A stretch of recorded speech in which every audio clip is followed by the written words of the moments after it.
Tak dziękujemy młodym, że nam ukazali parę obrazków, przedstawili nam, jak się mieli. Też jak tam był roz. Moc mnie pozywali do tej łódki. Mówi, wujek, pój, zwiezymy cię. Ale jakże widział, jak oni z tej łódki wylewają wodę, kiedyś ten mek się nabierała, także tak mnie napadło, czy przypadkiem już nie chcą zmiany księdza. Nie myślę się to o was, naprawdę się to nie myślę. Myślę, żeście przeżyli tam dobry czas, a my są wdzięczni za was, że i w naszym zborze tu jest młoda generacja. Że to nie mają o starszych, ale że są pomiędzy nami. A tak się możemy skłonić. Panie Jezu, dziękujemy Ci za i ten nasz zbór. Za każdego człowieka, który może tu przychodzić pod Twoje słowo. A tak Ci moc dziękujemy i za młodych. I to łaska od Ciebie. A tak się to uświadomimy. A tak się chcemy o nich modlić.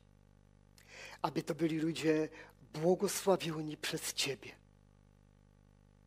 Aby rośli w większym, głębszym poznaniu Ciebie. Poprowadź ich przez swego Ducha Świętego. A tak weź teraz nas, kiedy chcemy rozmyślać o Twoim Słowie. Duchu Święty, Ty nas tak wprowadzaj do takich Twoich prawd. Amen. Takže to téma dnešní už znáte. Já poprosím o první ten slide. Třeba můžete k tomu povstat, já přečtu pár verší na téma soli. Kázání bude o tom prvním verši, ale přečtu ještě pár vyjádření Pana Ježíše, co řekl o soli. Takže Matouš 5:13. Pán Ježíš to říká. Vy jste sůl země. Jestliže sůl ztratí chuť, tak čím bude osolena? Nehodí se již k ničemu, než aby ji vyhodili a lidé po ní šlapali. Z Marka.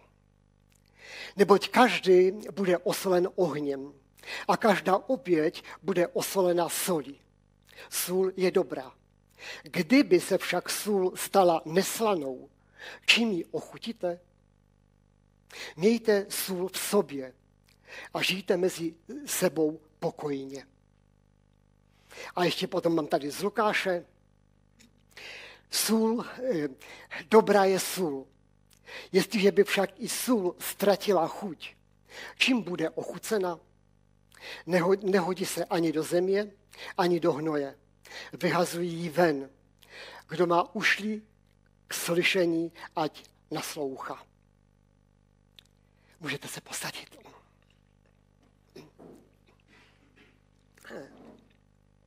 Takže dneska o té soli. Když byla konfirmace, tak od konfirmandů jsem dostal dárek v podobě knihy Šik mi kostel od paní Lednické. Jsou to tři díly, 3 knihy, poměrně tlusté, tak vám můžu prozradit, že jsem tak někde uprostřed 3. dílu. Ještě to nemám všechno přečtené, ale skutečně mi ta kniha nějak dostala, zaujala a tak s takovým zájmem ji čtu. Hned v úvodu, v prvním díle, ta paní Lednická popisuje tu situaci tady na Karvinsku. Ještě koncem 19. století, bylo zřejmě málo soli, tak lidé z Ostravska, z Karvinska, oni dělali poutě, trasy nebo cesty až do Věličky. A především to byla ženská práce. Takže z té jedné dědiny nebo toho městečka se domluvili ženy, a šli do Věličky. Tak to měli nastavené, že bylo třeba být na mši. Tak šli ráno do kostela, ale už byli zbalené a připravené na cestu. Až skončila mše, tak prostě vyrazili. A zase se snažili, aby za týden stihli tu mši. Tak aby v sobotu večer už byli. Jenom pro zajímavost. Do Věličky tam je 170 kilometrů. Zvládli to za týden. Děti. Domácí úkol, zkuste to vypočítat. Kolik kilometrů denně museli urazit do Věličky tam a zpátky, aby to za týden stihli. Třeba mi to za týden potom řekněte. Já tomu moc nevěřím, že tolik kilometrů zvládli, ale ona tak to píše, jako že to skutečně zvládli, že to ušli. Bylo to strašně namáhavé, protože tam se šlo v pohodě. Ale zpátky, když tu sůl nesli na zádech, tak ta sůl v tom teple se pomaličku rozpouštěla. A oni měli úplně prosolené nebo poraněné, odřené záda tou solí. Oni se potom nějaký čas museli léčit, protože to bylo taková situace, prostě tak se kdysi žilo. Rok s tou solí museli vystačit a za rok zase šli dál. Ale o tom není kázání, to je jenom taková vsuvka, že jste mi dali takovou knihu. Čili sůl, chlorid sodný, NaCl, chemická sloučenina. My ji známe v podobě jako z levé strany, už v té vyčištěné podobě, ale v přírodě se tak nevyskytuje. V přírodě se vyskytuje jako kámen, halit, kamen na sůl. V České republice se netěží sůl, v jiných státech, a tak buď tu sůl získáváme jako z toho halitu, anebo to získáváme z moře. Čili bez solí by se určitě dalo přežít, ale těžko by se nám žilo bez solí. Kolik solí spotřebujeme za rok? Tam jsem vyčetl 7 až 7 kilo jako dospělý člověk. Nevím, já jsem to nepočítal, ale tak to tam nějak píšou, že 7 kilo. K čemu slouží sůl? K mnoha věcem. Skutečně, když rozkliknete si internet, tak tam je hodně věcí, k čemu se používá sůl, k čemu je dobrá sůl. Já to jako nebudu celé číst, si to můžete sami přečíst. Ve Starém zákoně se sůl používala jako přísada do hnoje. Protože Pán Ježíš říká, když ta sůl ztratí slanost, tak ani do hnoje. To jako ne, že by to vyhodili, ale Židé to jako používali přísadu do hnoje. A potom sůl používali jako proti pleveli. Aby země nebyla zaplevena nějakým plevelem, tak tu zemi solili. A Židé sůl těžili z mrtvého moře.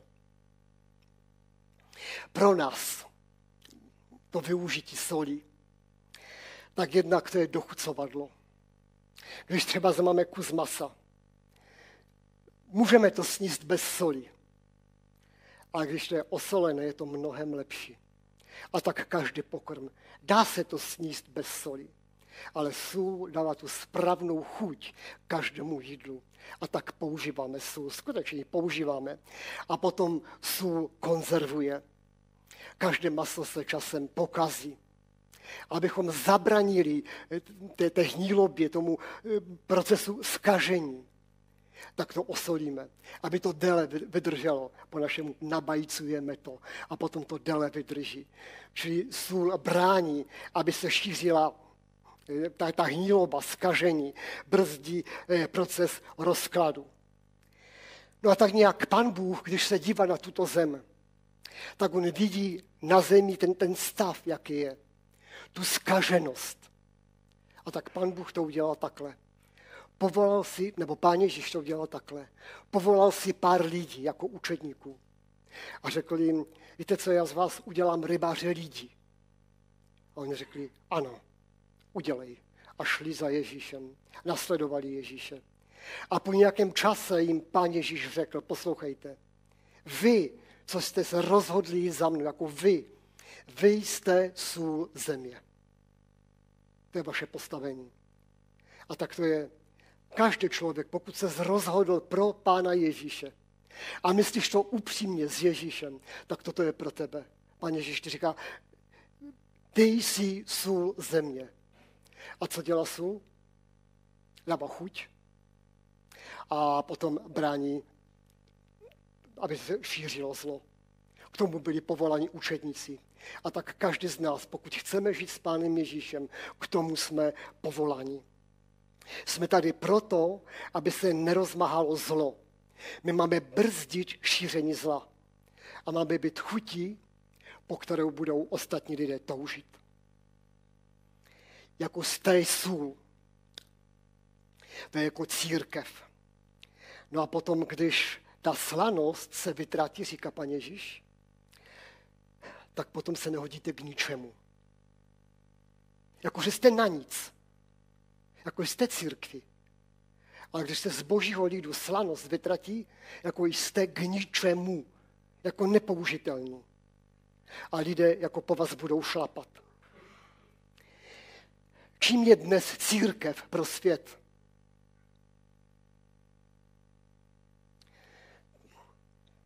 Já bych řekl, že svět šlape po církvi. Svět se špatně vyjadřuje o církvi. Směje se z církve. Říká, že církev je zbytečná, je k ničemu.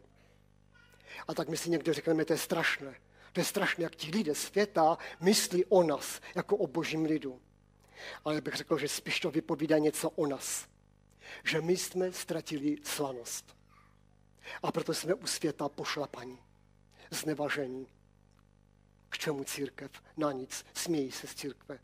To není jenom problém lidí světa, ale to je problém nás, božího lidu, že jsme ztratili slanost. A proto jsme pošlapaní a jsme v neúctě. Dnes jsme četli o tom, jak to vypadalo v prvotní církvi. Nebudu to teď znova číst, Skutky, 5. kapitola. Tehdy ta společnost lidí je vždycky podobná. V každé společnosti jsou lidé mladší, starší, chudí, bohatí, nemocní, zdraví. Každý člověk má nějaké problémy. Čili víceméně tehdy byla podobná společnost, jako je dnes. Ale mezi těmito lidmi tehdy byla církev. A to byla skupina lidí, která v tom, co v životě ona prožívala, to, co nesla, to bylo to, že církev měla boží přítomnost. Jako Pán Bůh byl mezi nimi. Pán Bůh byl v jejich středu. A oni pro svět byli solí. Tak můžeme vidět, jakou solí byli. Oni byli tou chutí. Jako byli tím dochucovadlem. Církev byla v úctě, měli respekt. Tam je napsáno, že jako lidí velebil. Nesmál se z církve, ale byli v úctě ta církev. Jako to slovo velebil lze přeložit jako, že lidé je vyvyšovali, tu církev, ji prokazovali nějakou úctu. Je napsáno, že neopovažoval se nikdo k ním přidat. Tam byla respekt. Nebyla ta církev pošlapaná. To byla církev, která byla solí pro tento svět. Byla v úctě a měla respekt. A lidé viděli boží přítomnost. Pán Bůh tam jednal. Byly tam divy, znamení, lidé byli uzdravováni, uvolňováni od spoutanosti satana. Víte, tehdy to největší zlo, to byli Římané. Oni vládli nad těmi Židy, zotročovali je, tam byla nadvláda Římanů. Ale církev jako zlo neviděla Římany. Viděla jiné zlo, viděla moc temnoty, moc satana. A postavila se proti tomu. Postavila se proti tomu, aby zlo se rozmáhalo. Tam, kde Satan něco pokazil, tam přišla církev, boží lid. A zlo muselo odcházet. Tak, jak to dělal Ježíš, tak to dělali v prvotní církvi. Církev jako sůl země.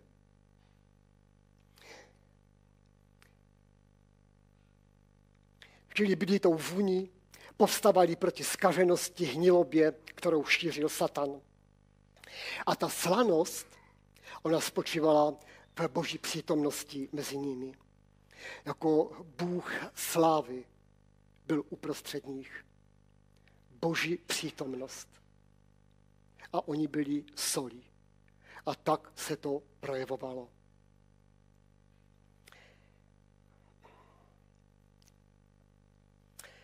Technická otázka. Může sůl ztratit slanost? Co si myslíte, může ztratit? Třeba zvedněte ruku. No jste dobří, nemůže. Ne, bo nikdo se nepřihlásil. Jako nejde to. Jako sůl nemůže ztratit slanost, jako to není možné. No ale Pán Ježíš říká, že když sůl ztratí slanost, takže teď co s tím? Tak biblisté to přemýšlejí, kalkulují.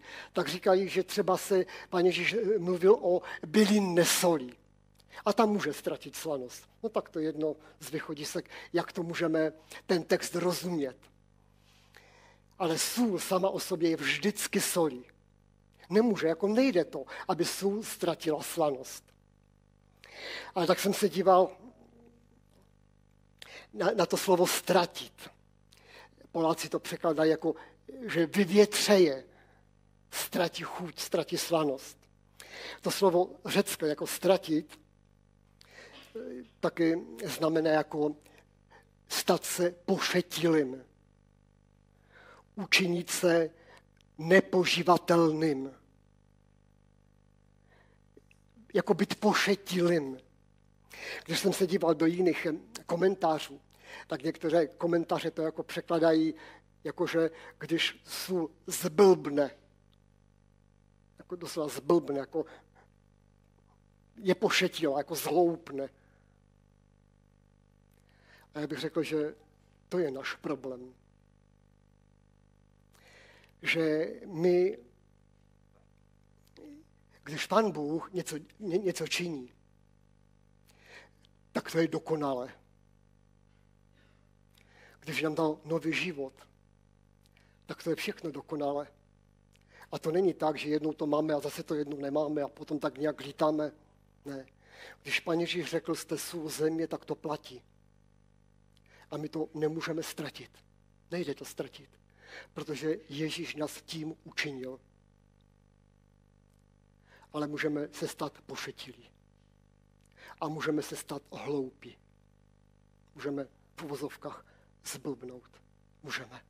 A potom ztratíme něco, jakoby to, co, nebo čím máme být. Možná to vysvětlím ještě trochu jiným textem. Žálm 78. Tam čteme takto. Efraimci, vyzbrojení lukostřelci, se v den bitvy obrátili. Nedbali na Boží smlouvu, odmítli žít podle jeho zákona, zapomněli na jeho činy, na jeho divy, které jim ukázal. Jako to je slovo o božím lidu. Efraim to je jedno z pokolení Izraele. To byl boží lid, vojáci, vycvičení, připravení, zdatní, prostě chlapi, vyzbrojení. Měli luky, měli šípy, měli všechno, byli vyzbrojeni do války. A přišla válka. A oni v den války, když viděli nepřítele, tak se otočili a doslova jako utekli. Obrátili se, utekli pryč. No tak se ptáme jako proč. Protože se stali pošetilí. Hloupí, jako zblblí. Jako proč? Protože nedbali na Boha, nedbali na jeho slovo a zapomněli, jaký Bůh je, co Bůh dokáže dělat. Zapomněli na to všechno. A tak se stali pošetilí. Lukostřelci, vojáci se stali pošetilí a šli pryč. Jinými slovy, oni zapomněli na to, kým jsou. Zapomněli na to. Zapomněli na Boha, na jeho slovo, na boží činy. Zapomněli na to, kým jsou. A stali se pošetilí a utíkali pryč. Když my zapomeneme na to, kým jsme, kým nás Pán Ježíš učinil, tak se staneme pošetilí a ztratíme slanost. Ta boží přítomnost odchází a my potom nejsme schopní čelit zlu. A svět potom může po nás šlapat. Protože my zapomeneme, kdo jsme, že jsme boží lid, boží děti, že duch boží jako duch slávy v nás chce přebývat a chce tam mít místo. Apoštol Pavel, když psal k Timoteovi, tak on tam píše, věz, 2. Timoteova 3. kapitola od 1. verše, věz, že v posledních dnech nastanou těžké časy. A teď píše, jací budou lidé. A je tam vyjmenováno hodně hříchů, jak zkažení budou lidé. Já ty hříchy nebudu probírat. Ale potom končí apoštol Pavel vyčet těch hříchů. A potom píše takhle, že budou mít vnější formu zbožnosti, ale její moc jim bude cizí. Tak utíkej od takových, říká Timotej, utíkej od nich. Já bych řekl, že to je náš problém jako církve božího lidu. My žijeme s Pánem Ježíšem. Máme formu zbožnosti, máme. Ale málo jsme poznali boží moc. A potom moc neumíme být soli. Neumíme. Někdy ani nechceme být solí a postavit se proti zlu. Nechceme. Obraz církve. Církev bez moci. Žije s Ježíšem, ale Boží moc se vytratila. Jak z toho? Je cesta zpátky. Pane říká, ani to není moc možné, když jsou ztratí chuť. Jak? Jako jde to? Jak ji mohou nasolit zpátky? Jako jde to? Já bych řekl, že vždycky je cesta zpátky. Vždycky je cesta zpátky. A to je pokání. Co to je pokání? To je lítost nad hříchem, ale je to změna myšlení.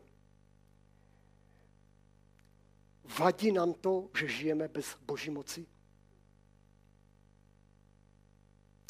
Já mám někdy pocit, že nám to nevadí. Že jsme se tak naučili žít. Tak žijeme prostě. No, žijeme. To, že Boží moc odchází nebo ji tak málo zakoušíme, na to jsme si zvykli. Ale Pane Ježíš chce, abychom změnili svoje myšlení a řekli si, že my potřebujeme prožívat živého Ježíše, který nás učinil solí, abychom byli chutí a bránili procesu rozkladu tady v tomto světě. Jsme solí země, Ježíš nás proto učinil. A tak nějak potřebujeme změnit svoje myšlení. A ten poslední verš, to je k Timoteovi 1. kapitola, 7. verš, že Bůh nám nedal ducha bázlivosti, nebrž nám dal ducha moci a lásky a rozvahy. Duch svatý chce naplňovat náš život. Chce mít prostor v mém životě, v životě každého z nás. A Duch svatý to není duchem strachu, který tam stojí někde v koutku takový. Ne, to je duch lásky. To je ta chuť pro tento svět. A to je duch moci. Když Duch svatý v nás přebývá, tak v nás přebývá Boží láska a Boží moc. Ale jde o to, aby to mělo prostor v našem životě. Aby jsme potom toužili. Aby jsme potom věděli, kdo jsme. Že jsme solí. Že duch Boží v nás přebývá. A to je duch lásky a rozvahy a duch moci. A ten nás potom uvádí do toho, že se staneme pro tento svět solí. Kéž by to tak nějak bylo o nás. Abychom chtěli vstoupit do toho, kým nás Pán Ježíš učinil. Jste solí, která je chutí a která brání procesu zkažení tady na tomto světě. Kéž jsme v tom použitelní. Amen. Pane Ježíši, tak ti děkujeme i v této chvíli za tvé slovo. Děkujeme ti za to, kým jsi nás učinil. Že ty chceš, abychom pro tento svět, pro naše okolí, tam, kde žijeme, abychom byli tvou solí, tvým světlem, tvou vůní, abychom tak nějak šířili tvou přítomnost tam, kde jsme. A tak nějak znáš naše životy. Vidíš, jak žijeme. Možná, že si tak nějak vystačíme s málem, ale ty chceš víc. Ty nás chceš uvádět do toho, aby jsme skutečně byli solí. A tak nějak mění naše myšlení. Formuj naše myšlení, abychom potom toužili, abychom chtěli do toho vstoupit, abychom chtěli žít podle tvého slova, chtěli žít podle toho, do čeho jsi nás povolal. A ty jsi nás povolal k tomu, abychom byli solí.